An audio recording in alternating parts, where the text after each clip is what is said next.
లేకపోతే ఇంట్లో వాడిని కొట్టే చనిపోయిన వాళ్ళు అయితే రారుగా. ఆ దిగ్బంధి చేయడానికి ముందు మంచి ఏర్పాట్లు చేస్తే ఈరోజు జరిగేటువంటి ఆ పరిస్థితి ఉండదు. ఒక్కో కుటుంబానికి 15 లక్షల పరిహారం ప్రకటన. కాశీబుగ్గ మృతుల కుటుంబాలకు లోకేష్ పరామర్శ. క్షతగాత్రులకు 3 లక్షలు అందిస్తామని హామీ. చనిపోయిన తర్వాత డబ్బులు అంటే ఓ సామెత ఉంటాయి తెలంగాణలో బాగా ఫేమస్. ఏంటంటే ఉన్నప్పుడు అన్నం పెట్టినట్టు సచ్చినంగా జనాలకు బిర్యానీ పెట్టించినట్టు. అదేమో పాతకాలంలో అయితే వేరే డైలాగ్ ఉంటుంది, కొంచెం మాడిఫై చేసుకుంది. అట్లనే ఉంది ప్రభుత్వాల తీరు. చచ్చిన తర్వాత ఎక్స్గ్రేస్ చేయడం. మొన్న కర్నూలు బస్సు జరిగింది చూసిరా.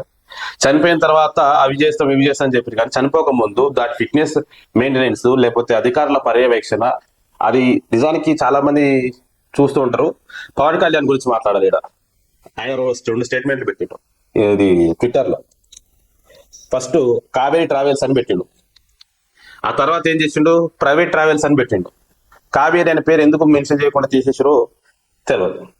అంటే డిప్యూటీ సీఎం స్థాయిలో ఇది మేము ప్రశ్నిస్తాం, తురుముతాం, నరుగుతాం, కడుగుతాం అని మాట్లాడినటువంటి deputy CM Pawan Kalyan power star 2 మాటలు మాట్లాడుతున్నాడు.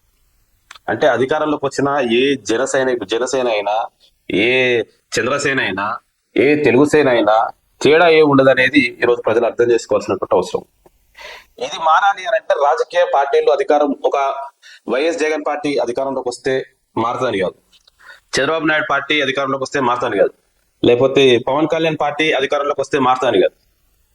ఏది మారితే మారుతుంది అంటే ప్రజల యొక్క ఆలోచన విధానం మారితే మారుతుంది, ప్రశ్నించే తత్వం వస్తే మారుతుంది, గల్లబట్టి నిలదీసేటువంటి రోజు వస్తే మారుతుంది.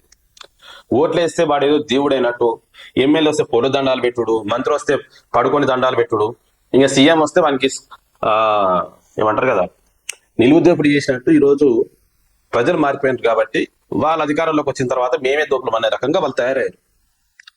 ఎప్పుడైతే ప్రజలు తిరగబడతారో, ఎప్పుడైతే డబ్బులకు లొంగకుండా ఓట్లు వేయకుండా ఎవరైతే నిజాయితీలో వాళ్ళకి ఓట్లు వేస్తామనే ఆలోచన వస్తుందో ఆ రోజు పరిస్థితి మారుతుంది. అప్పటి వరకు ఇట్లాంటి ఘటనలు కంటిన్యూస్ గా జరుగుతూనే ఉంటాయి, డౌటే లేదు.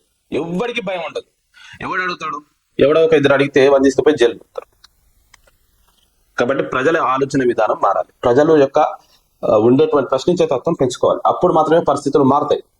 ప్రభుత్వాలు మారితే పరిస్థితులు మారవు, రాజకీయ నాయకులు మారితే ప్రభుత్వాలు మారవు. 100 మంది నాయకులు వచ్చినా పరిస్థితి ఇలాగే ఉంటుంది.